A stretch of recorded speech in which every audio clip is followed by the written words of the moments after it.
Quinto sacramento, la unción de los enfermos. Un sacramento para los enfermos. Una realidad ineludible, la enfermedad y el sufrimiento que ella conlleva. Se han contado siempre entre los problemas que nos aquejan a los seres humanos. En la enfermedad experimentamos nuestra debilidad y nuestra finitud. Toda enfermedad nos deja entrever la muerte como una realidad ineludible.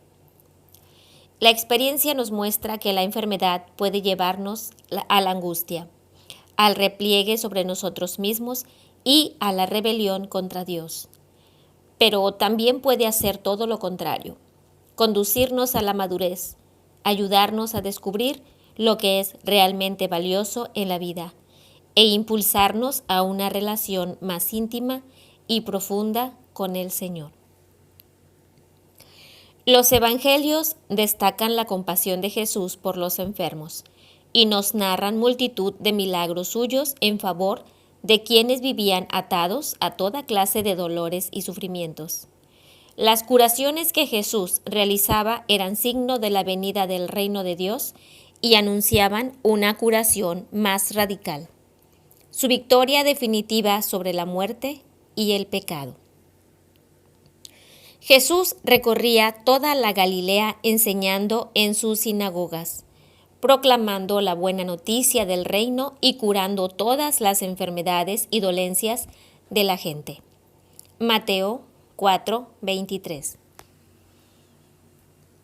Más adelante, Jesús comunicó a sus discípulos su poder sanador. San Marcos nos lo cuenta.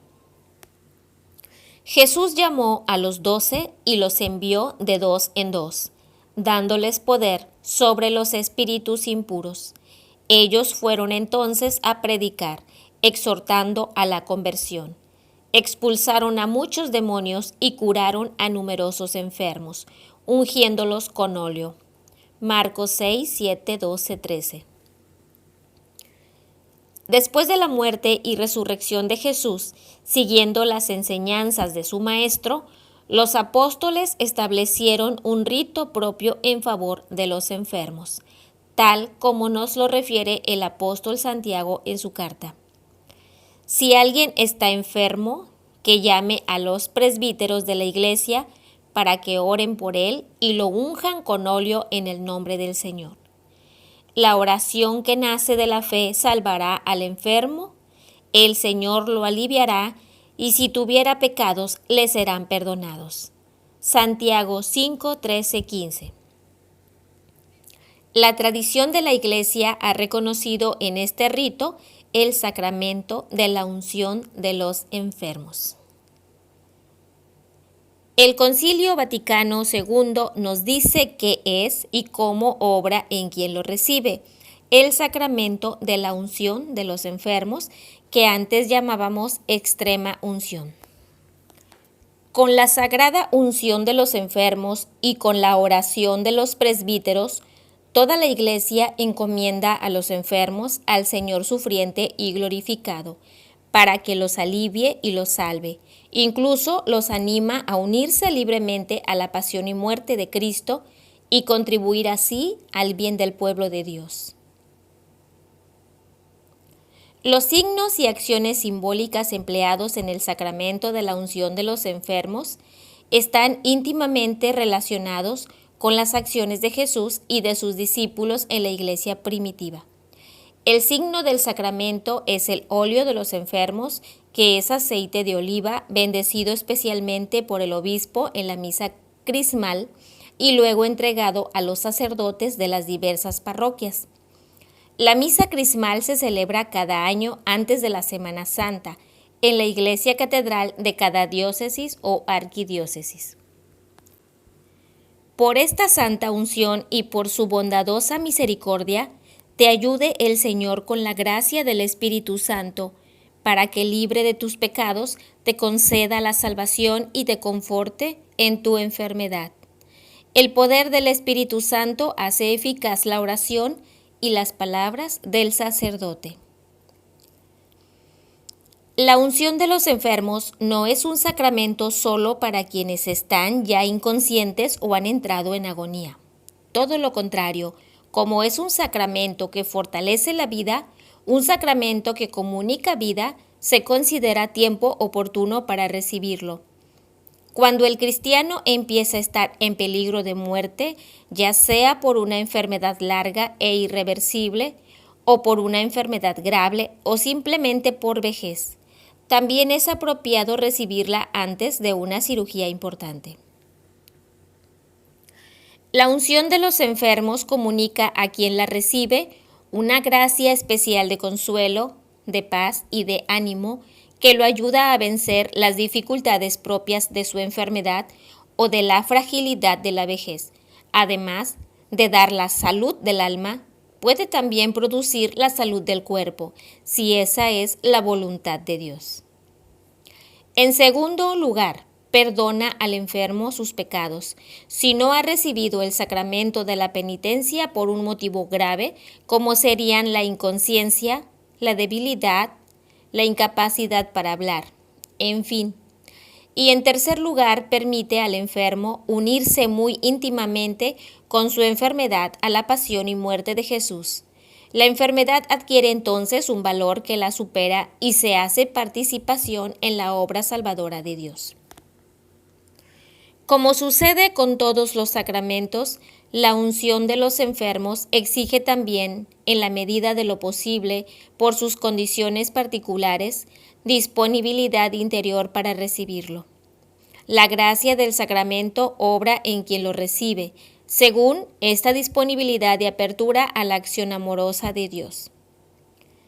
Recibir el sacramento de la unción compromete a quien lo recibe y le da las gracias para ello, a sufrir con fe y con paciencia los dolores de su enfermedad o las debilidades y limitaciones propias de su vejez, unido íntimamente a los sufrimientos de Jesús crucificado, humillado y dolorido por amor a nosotros.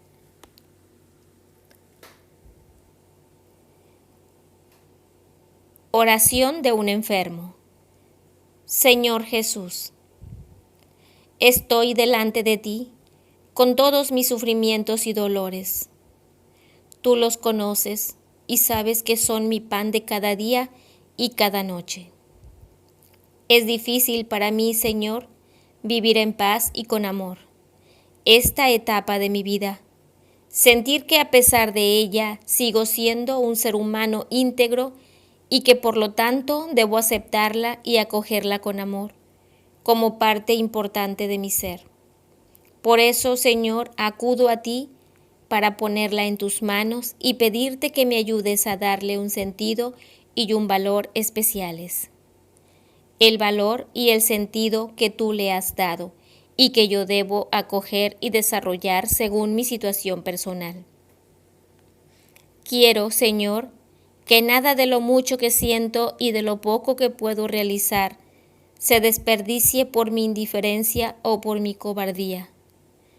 Te entrego, Señor, los sentimientos de soledad, de miedo, de tristeza, de angustia y de abandono, que me agobian y me hacen decaer hasta el punto de desear la muerte para que todo termine.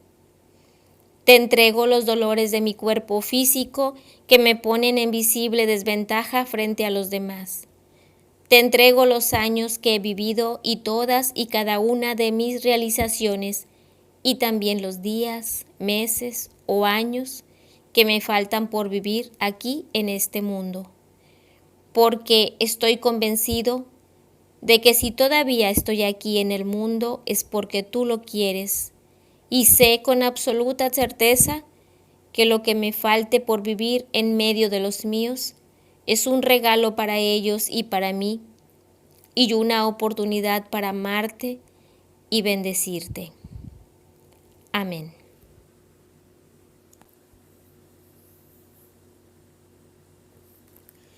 Sexto sacramento, el orden sacerdotal, al servicio de Dios y de los hombres. Entonces, después de haber ayunado y orado, les impusieron las manos y los enviaron. Hechos de los Apóstoles 13:3. La Sagrada Escritura nos dice que el pueblo de Dios, el pueblo de Israel, fue constituido como un reino de sacerdotes y una nación consagrada. Éxodo 19:6.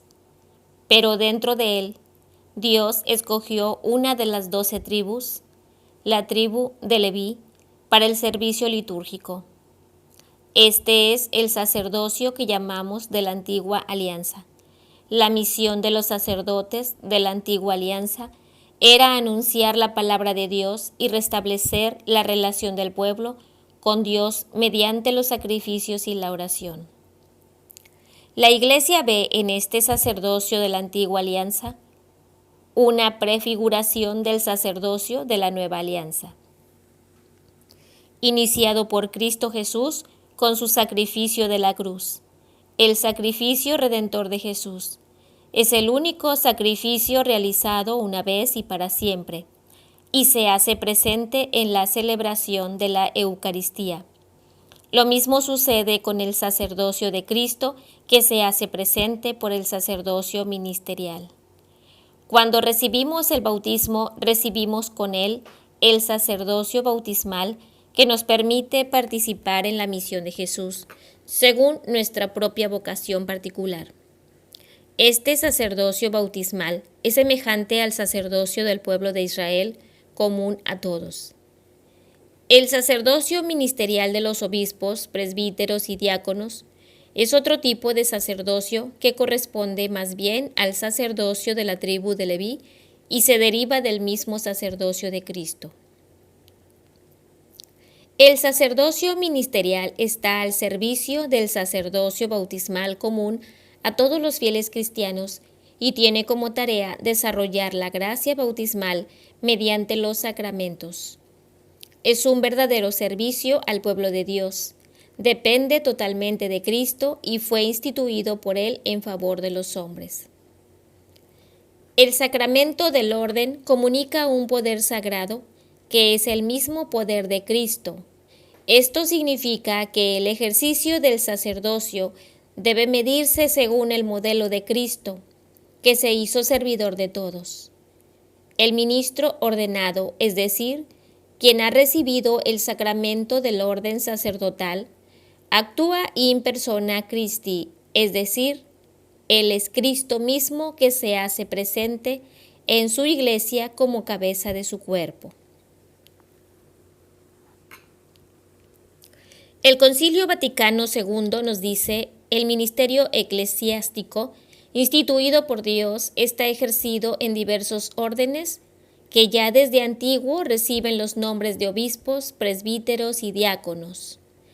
Los obispos, los presbíteros y los diáconos son consagrados por un único sacramento del orden.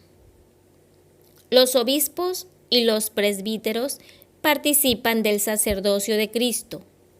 Los diáconos tienen como misión ayudarles y servirles en su tarea. Entre los diversos ministerios que existen en la Iglesia, ocupa el primer lugar el ministerio episcopal, o de los obispos.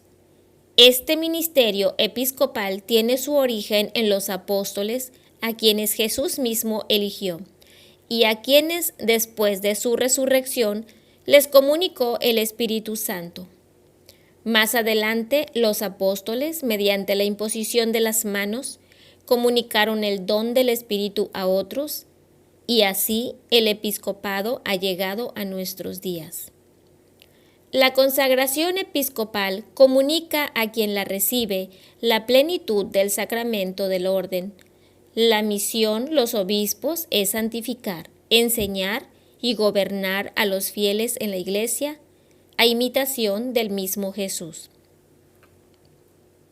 Los obispos forman el colegio episcopal presidido por el Papa, obispo de Roma.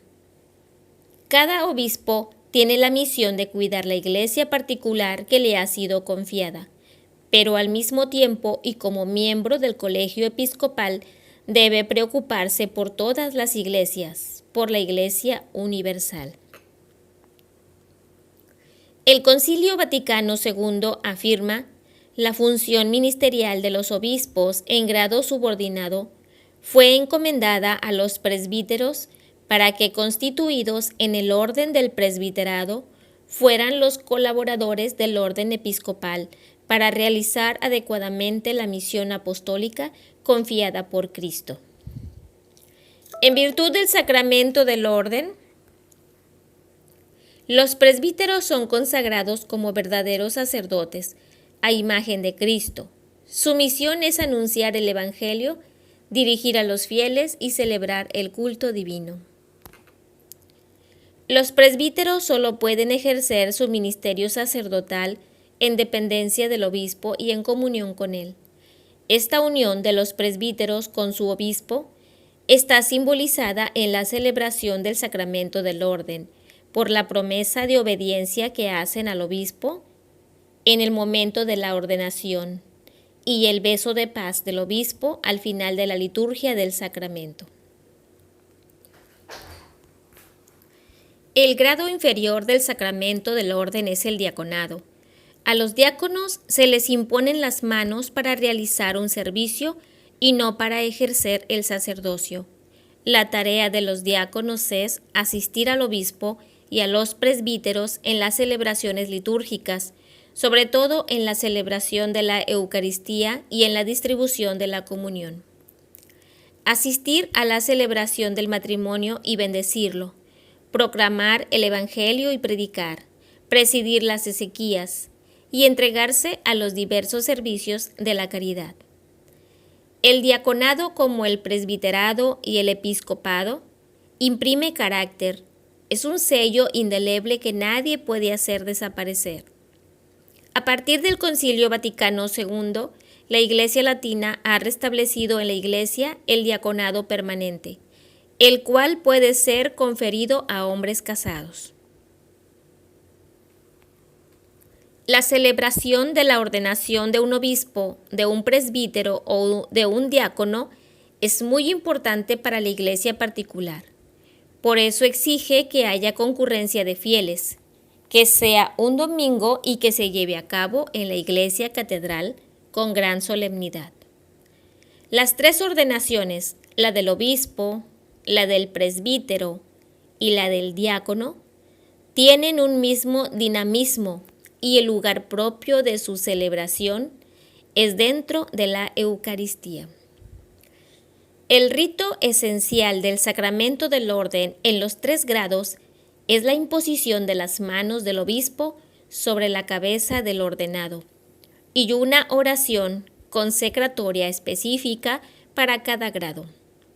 Esta oración pide a Dios la efusión del Espíritu Santo y de sus dones apropiados al ministerio para el cual el candidato es ordenado. Para los distintos grados hay algunos otros ritos complementarios que expresan y completan de manera simbólica el misterio que se realiza con el sacramento. El obispo y el presbítero son ungidos con el santo crisma, signo de la efusión del Espíritu Santo que hace fecundo su ministerio. Al obispo se le entregan el libro de los evangelios, el anillo, la mitra y el báculo, en señal de su misión de anunciar la palabra de Dios, de su fidelidad a la Iglesia y de su cargo de pastor del rebaño del Señor. Al presbítero se le entregan la patena y el cáliz, en señal de su misión de presentar a Dios la ofrenda del pueblo santo en la celebración de la Eucaristía. Al diácono se le entregan los evangelios por su misión de anunciar el Evangelio de Cristo. Jesús eligió a los apóstoles y les participó su misión y su autoridad. Me ha sido dado todo poder en el cielo y en la tierra. Vayan pues y hagan discípulos a toda la gente, bautizándolas en el nombre del Padre, y del Hijo, y del Espíritu Santo, y enseñándoles a guardar todo lo que yo les he mandado. Y he aquí que yo estoy con ustedes todos los días hasta el fin del mundo. Mateo 28, 18, 20.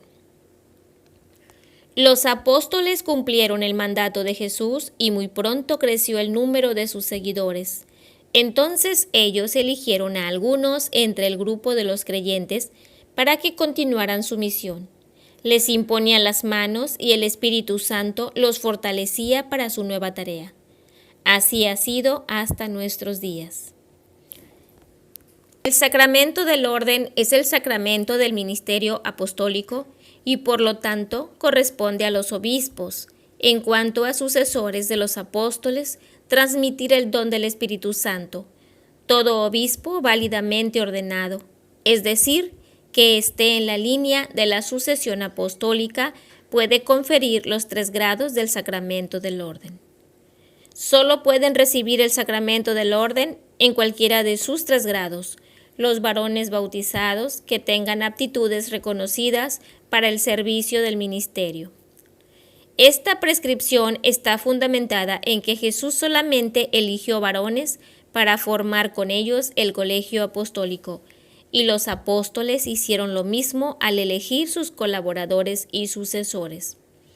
Por otra parte, todos los ministros ordenados de la Iglesia latina, exceptuando a los diáconos permanentes, son hombres célibes, es decir, solteros, y que manifiestan públicamente la voluntad de guardar el celibato por el reino de los cielos, llamados a consagrarse totalmente al Señor y a sus cosas. Se entregan enteramente a Dios y a los hombres.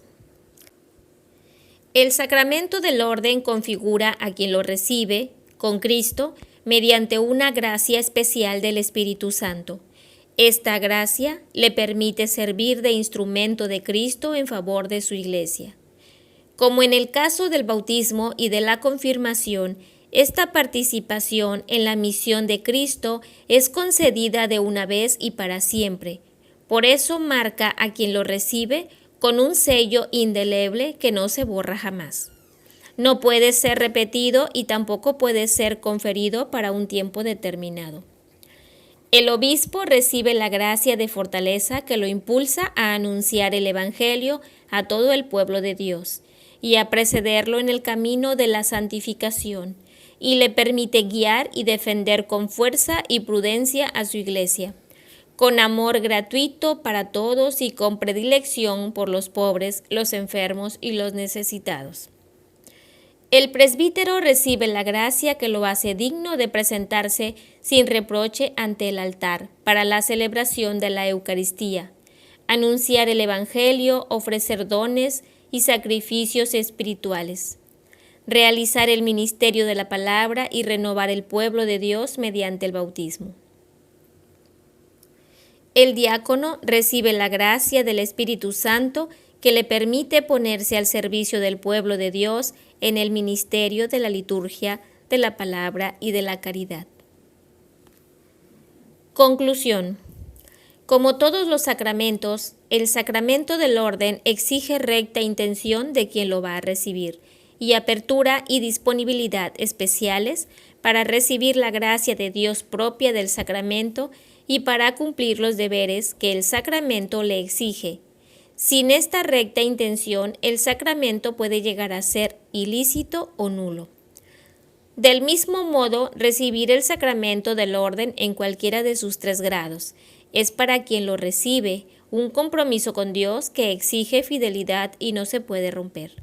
Un compromiso que señala una manera especial de vivir y de ser que manifieste claramente la unión íntima con Jesús y el deseo sincero y profundo de ser su seguidor y su vocero delante de los hombres.